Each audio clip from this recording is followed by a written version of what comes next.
अस्सलाम वालेकुम everyone, welcome back to the channel. आज हम एक और न्यू स्कॉलरशिप के बारे में बात करेंगे जो कि है इटली की स्कॉलरशिप। इटली की one of the most rank university है। इसका नाम है यूनिवर्सिटी ऑफ फ्लोरेंस, जो कि एक अच्छी यूनिवर्सिटी मानी जाती है इटली में। तो जो लोग इटली या यूरोप साइड में स्कॉलरशिप हासिल करना चाहते हैं या अप्लाई करना चाहते हैं तो वो इस वीडियो को एंड तक ज़रूर देखें। तो सबसे पहले यूनिवर्सिटी को चेक करने के लिए कि यूनिवर्सिटी की वैल्यू क्या है, कहाँ वो स्टैंड करती है, उसके लिए ज़रूरी होता है कि हम उसकी रैंकिंग चेक करें कि वो इंटरनेशनल रैंक उसका क्या है। ठीक है, तो ये जो यूनिवर्सिटी है, यूनिवर्सिटी ऑफ फ्लोरेंस, इसकी जो रैंकिंग है अकॉर्डिंग टू 2024 सर्वे, ठीक है, इसकी जो इस वक्त की रैंकिंग है वर्ल्ड वाइड वो है 269, यानी कि 267, यानी कि 267 जो है वो इसकी रैंकिंग है। ठीक है, ये इस नंबर पे रैंक करती है out of 20,966 universities in the world.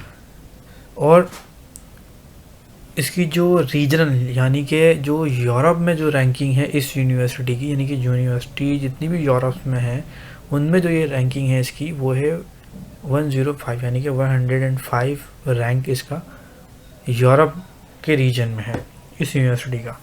और अगर सिर्फ नेशनल वाइड इसका जो है वो हम रैंक देखते हैं, यानी कि सिर्फ इटली में जितनी भी यूनिवर्सिटीज़ हैं उनमें जो इसका रैंक है वो है 7। ठीक है, तो 7 नंबर पे जो है ये रैंक करती है। तो एक अच्छी यूनिवर्सिटी है, एम्प्लॉयमेंट रेशो भी अच्छा है। ठीक है, और फर्दर इसमें क्या बेनिफिट है इस स्कॉलरशिप में, क्या फ़ीस स्ट्रक्चर है, क्या एप्लीकेशन है, प्रोसेस है, इसके अलावा क्या लैंग्वेज की रिक्वायरमेंट है, वो हम सब इस वीडियो में आगे चल के देखेंगे। तो सबसे पहले अप्लाई करने का सिंपल सा तरीका है, आपने यूनिवर्सिटी का नाम सर्च करना है, यूनिवर्सिटी ऑफ फ्लोरेंस। सर्च करने के बाद आपके पास फर्स्ट लिंक आएगा जो कि होगा university of Florence, apply now. तो आपने यहाँ से अप्लाई नाउ पे क्लिक कर देना है। आपके पास फर्स्ट ऑप्शन आएगा साइन इन एंड रजिस्ट्रेशन का, तो आपने यहाँ से खुद को रजिस्टर करना है अगर आप न्यू हो। और फिर आपके पास दो ऑप्शन यहाँ पे आएंगे कि I am a new applicant, और अगर आपने पहले से अकाउंट बनाया होगा तो वो अकाउंट आपको शो हो रहा होगा। तो मेरा ऑलरेडी अकाउंट बना हुआ है तो मैं उसी को कंटिन्यू करूँगा। आपने जो है वो I am a new applicant इस पर क्लिक करना है और अपनी रिक्वायरमेंट फिल आउट करनी है एंड अपना अकाउंट क्रिएट कर लेना है। कैटेगरी सिलेक्ट करनी है, सिलेक्ट यूर कैटेगरी के ऑप्शन में आके, जो कि आपको यहाँ टॉप पे ही जो नज़र आएगा, क्योंकि मैंने ऑलरेडी सिलेक्ट किया हुआ तो इसलिए आपको यहाँ पे सिलेक्ट कैटेगरी का ऑप्शन नहीं दिख रहा है। बट आपको यहाँ पे जब आप यहाँ पे साइन इन करेंगे तो आपको यहाँ पे सिलेक्ट कैटेगरी का ऑप्शन नज़र आएगा। तो आपने टॉप पे देखना है, यहाँ पे आपको सिलेक्ट यूर कैटेगरी का ऑप्शन दिखेगा, तो आपने यहाँ से सिलेक्ट करना है। अगर आप EU एप्लीकेंट यानी कि यूरोपियन सिटीजन है तो आपने फर्स्ट वाले ऑप्शन पे क्लिक करना है। अगर आप नॉन यूरोपियन हैं तो आपने सेकंड वाले ऑप्शन पे क्लिक करना है। और जो नॉन यूरोपियन होंगे एप्लीकेंट होंगे उनकी जो रेजिडेंसी, जैसे कि नॉन यूरोपियन है बट वो रेजिडेंट यानी कि इटली में रहते हैं, तो क्या क्या चीज़ें उनको रिक्वायर्ड होंगी एप्लीकेशन को प्रोसेस करने के लिए, वो यहाँ सारी मेंशन है। और लास्ट ऑप्शन है student of the Marco Polo gram, यानी कि you should select this category if you are a Chinese student. ठीक है, तो अगर आप चाइनीज़ स्टूडेंट हैं या चाइना के हैं तो आप ये ऑप्शन सेलेक्ट करेंगे। तो हम सेकंड ऑप्शन सेलेक्ट करेंगे क्योंकि हम नॉन यूरोपियन इधर पाकिस्तानी या इंडिया। सेलेक्ट करने के बाद हमने कंटिन्यू पे क्लिक करना है, और कंटिन्यू पे क्लिक करने के बाद हमारे पास काफ़ी सारे प्रोग्राम आ जाएंगे जो कि अवेलेबल होंगे ग्रेजुएशन और मास्टर्स के लिए। ठीक है, वजह से ये दो प्रोग्राम ऑफर कर रही है यूनिवर्सिटी जिसमें मास्टर और ग्रेजुएशन के प्रोग्राम्स अवेलेबल हैं। तो आपने जो है वो अपना एप्लीकेशन की डेडलाइन चेक करनी है और अपनी कैटेगरी, अपना सब्जेक्ट सेलेक्ट करना है, उसके अकॉर्डिंग आपने यहाँ पे इसको चेकआउट करना है। सबसे पहले समझाने के लिए यह है कि हम इसको पहले सेलेक्ट कर लेते हैं। ये हमने इसको प्रोग्राम को सिलेक्ट कर दिया, इस पर हमने अप्लाई नाउ पे क्लिक करना है। इसकी जो डेडलाइन है वो 21 फरवरी 2025 है, तो हम इस पर अप्लाई नाउ करते हैं। 2 ईयर्स का प्रोग्राम है और उसकी डिटेल सारी यहाँ पे आपको मिल जाएंगी। ठीक है, आप जो है वो आपके पास यहाँ पे टाइम भी आ रहा है कि आपके पास जो डेडलाइन है वो ऑलमोस्ट 1 मंथ की डेडलाइन रिमेनिंग है। ठीक है, ठीक है, ये आपने प्रोग्राम सेलेक्ट किया है। आप एक ही प्रोग्राम सेलेक्ट कर सकते हैं, मल्टीपल प्रोग्राम सेलेक्ट नहीं कर सकते, या मल्टीपल सब्जेक्ट इस स्कॉलरशिप में सेलेक्ट नहीं कर सकते। ठीक है, तो आपने एक ही जो है वो प्रोग्राम आपने सेलेक्ट करना है। ठीक हो गया। अच्छा, और आपने ये भी देखना है कि आपने जो प्रोग्राम सेलेक्ट किया उसकी जो स्टडी है वो इंग्लिश में होनी चाहिए, जो टीचिंग होगी वो इंग्लिश में होनी चाहिए। यहाँ पे 2 ऑप्शन है, यहाँ पे इटालियन में भी है और यहाँ पे इंग्लिश में भी, तो आपने इंग्लिश वाला ऑप्शन सेलेक्ट करना है। ठीक है, फिर आपने प्रोफाइल पे क्लिक करना है और प्रोफाइल में अपनी प्रोफाइल को फिल आउट करना है। यहाँ जो इन्फॉर्मेशन रिक्वायर्ड है, इसमें आपका नाम है, पासपोर्ट है, पासपोर्ट की issue date, expiry date, gender, citizenship, कहाँ की आपकी आईडी कार्ड की detail, ID card number, expiry and issue date, residency आपकी यहाँ आ जाएगी, और डेट ऑफ बर्थ। तो आपने यहाँ पे सारी डिटेल पुट करनी है। फिर आपने नेक्स्ट ऑप्शन पे क्लिक करना है जो कि है कॉन्टैक्ट्स का। तो आपने यहाँ पे अपने कॉन्टैक्ट्स डिटेल सारी पुट आउट करनी है, अपनी एड्रेस, रेजिडेंशियल एड्रेस आपने यहाँ पे मेंशन करना है, सिटी, कंट्री, तो यहाँ पे और कॉन्टैक्ट नंबर वो यहाँ पे आपने मेंशन करना है। नेक्स्ट है आपके पास एजुकेशन। तो आपने यहाँ पे एजुकेशन की जो भी डिटेल्स हैं, जो डॉक्यूमेंटेशन है, वो सारी यहाँ पे ऐड करनी है, जिसमें लेवल ऑफ एजुकेशन जो आपने रिसेंटली कंप्लीट किया है। अगर आप मास्टर्स के लिए अप्लाई करें तो आपका ग्रेजुएशन होना चाहिए, और अगर आप ग्रेजुएशन के लिए अप्लाई करें तो आपका FSC यानी कि 12 एटलीस्ट होनी चाहिए, 12 ईयर ऑफ एजुकेशन होनी चाहिए। यहाँ पर अपने डिटेल आपने मेंशन करनी है, जिस इंस्टीट्यूट से आपने अपनी डिग्री हासिल की है वो आपने यहाँ पे मेंशन करनी है, अपने प्रोग्राम का नेम यहाँ मेंशन करना है। ठीक है, अपनी CGPA या आपको जो ग्रेड मिले हैं परसेंटेज वो यहाँ पे आपने मेंशन करनी है, इशू डेट वगैरह भी यहाँ पे सब मेंशन करनी है। तो इसके बाद आपके पास नेक्स्ट ऑप्शन है जो कि है लैंग्वेज का। तो लैंग्वेज में आपने अपनी नेटिव लैंग्वेज यहाँ पे सिलेक्ट करनी है। अब वो इंग्लिश है तो इंग्लिश, कोई और लैंग्वेज है तो वो यहाँ पे आपने सेलेक्ट करनी है, और फॉरेनर जो लैंग्वेज है वो यहाँ पे आपने सेलेक्ट करनी है। अब फॉर एग्जांपल अगर आपकी नेटिव जो लैंग्वेज है वो उर्दू है तो आप उर्दू मेंशन करेंगे, बट फॉरेनर लैंग्वेज में आप यहाँ पे इंग्लिश मेंशन करेंगे, और इंग्लिश की जो प्रोफिशिएंसी लेवल है आपका वो यहाँ पे आप मेंशन करेंगे। ठीक है, और ईयर ऑफ एक्सपीरियंस यानी कि कितने साल आपने उस लैंग्वेज में अपनी स्टडी करी है तो आप वो यहाँ पे मेंशन करेंगे। तो ये इम्पॉर्टेंट पॉइंट है, तो ज़रा ख्याल से आपने फिल आउट करना है। ठीक है, नेटिव लैंग्वेज में आपने अपनी नेटिव लैंग्वेज जो है वो। नेक्स्ट ऑप्शन पे आते हैं, वो है रेफरेंस का। तो रेफरेंस में हमने 2 रेफरेंस लेटर हमने यहाँ पे ज़रूर शेयर करने हैं, जिसमें आपके टीचर्स की डिटेल होंगी। आपने मिनिमम 2 लेटर जो है वो आपने यहाँ पे उनकी डिटेल पुट करनी है, यानी कि टीचर का नाम आ जाएगा, टीचर की ईमेल आ जाएगी। तो ये ईमेल जब आप यहाँ पे टीचर का नाम, रेफरी का नाम यानी टीचर, और यहाँ पे उनकी ईमेल पुट करेंगे तो ये ईमेल उनको सेंड की जाएगी एज अ रेफरेंस, उनसे इंफॉर्मेशन लेने के लिए, आपके बारे में कंफर्मेशन करने के लिए। तो आपने यहाँ पे वो ज़रूर फिल आउट करना है।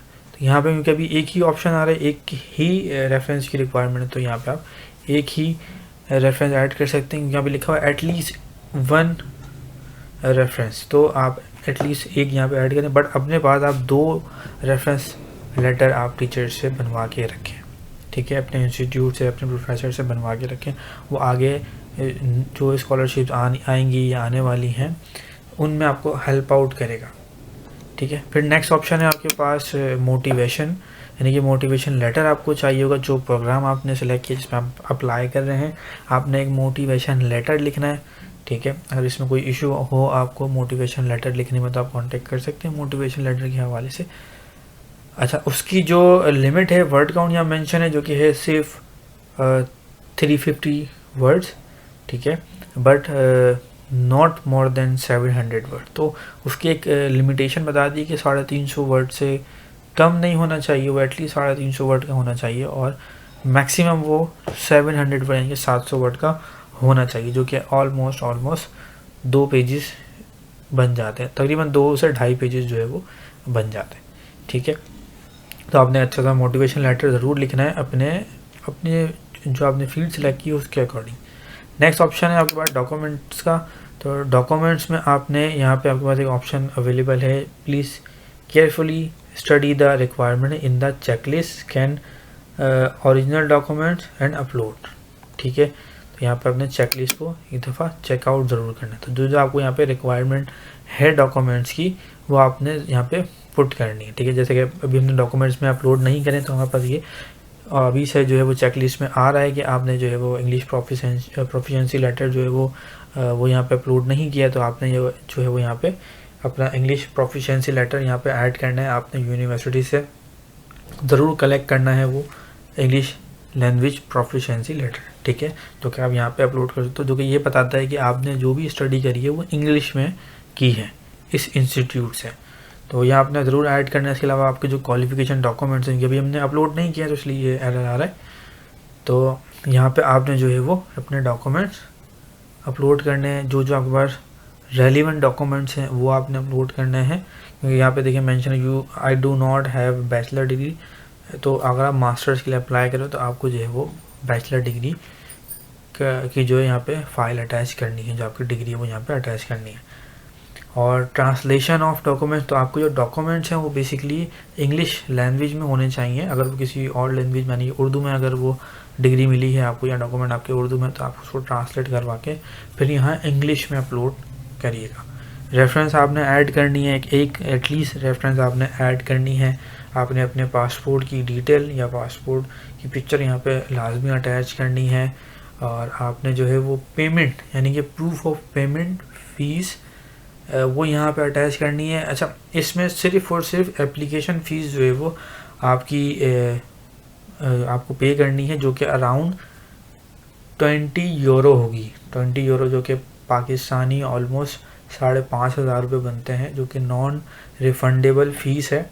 तो वो एक छोटी सी अमाउंट रिक्वायर्ड है एप्लीकेशन प्रोसेस करने के लिए, जो कि आपको पे करनी होगी अगर आप इस स्कॉलरशिप में एप्लीकेशन अपनी सेंड करना चाहते हैं या इस स्कॉलरशिप को हासिल करना चाहते हैं। तो उसके लिए एप्लीकेशन प्रोसेस में ये ज़रूरी है कि आपने जो है वो 20 यूरो की फ़ीस पे करनी है। ठीक है, उसकी डिटेल अभी हम आगे देखते हैं। फिर नेक्स्ट है जो कि सिलेबस, वो आपको इशू किया जाएगा, वो यहाँ पे आपने अपलोड करना है।